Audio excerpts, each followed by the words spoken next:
Gilusad karong adlaw dinhi sa Subo ang libreng sakay program sa gobyerno. Kundi sud sa 6 ka oras matag adlaw walay bayran ang mga pasahero sa usa ka ruta sa modernong PUJ.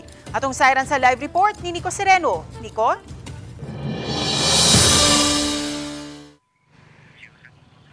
Yes, dunay kapin sa 100 ka mga units ni mga modern jeepneys nga mutanyag sa libreng sakay sa mga pasahero, programa sa national government nga formal nang gisugdan karong adlaw.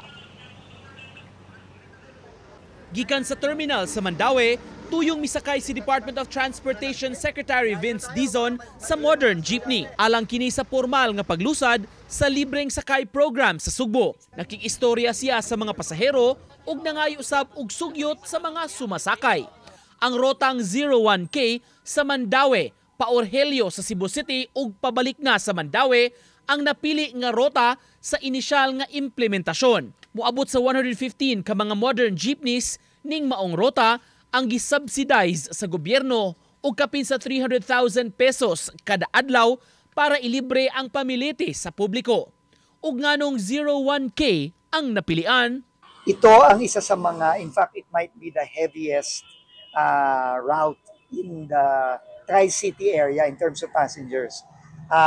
20,000 passengers ang dumadaan dito every day. Maraming estudyante, no? 7 universities, schools ang dadaanan nito. Giklaro ni Dizon, tanang pasahero ang makalibre sa plete. Gikan sa alas 6 hangtod sa alas 9 sa buntag o gikan sa alas 5 sa hapon ngadto sa alas 8 sa gabi, lakip weekends ug holiday.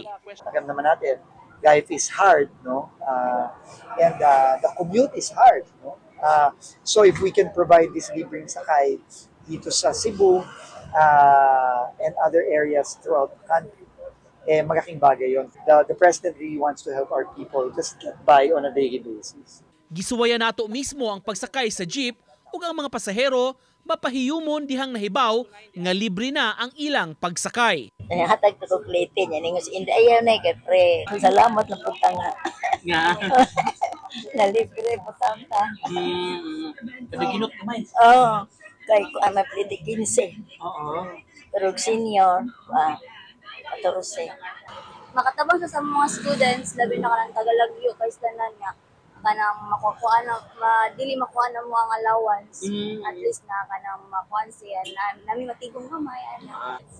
Gihangop sa mga pasahero kining programa nga libreng sakay nga gitanyag sa gobyerno karon. Gipasabot ni Secretary Vince Dizon nga klaro nila mas palakdan pa kining maong programa punan og laing rota dinhi sa Metro Cebu.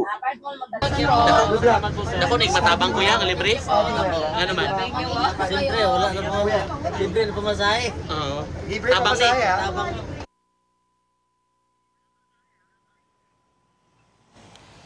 Samtang sa mga nagpangutana kung hantod kanus akutob kining libre sakay nga gitanyag sa gobyerno matud sa DOTR magpadayon kining maong programa tuloy-tuloy sa pungpa ni Secretary Dizon tungod kay gimando man kini sa Malacañang. Samtang kabahin ni pagdugang og rota mimando si Dizon kaganiha sa LTFRB nga tun-an sab ang pagpuno pa og laing rota posibilidad nga mo-offer gihapon ining libre sakay ang usa sa ilang gitan-aw kining Talisay paingon sa IT Park nga rota tungod kay daghan sab kaayo ang mga pasahero ning maong ruta ug daghan unya ang makabenepisyo kun mahinayon kining maong plano. Daghang salamat, Nico Sereno.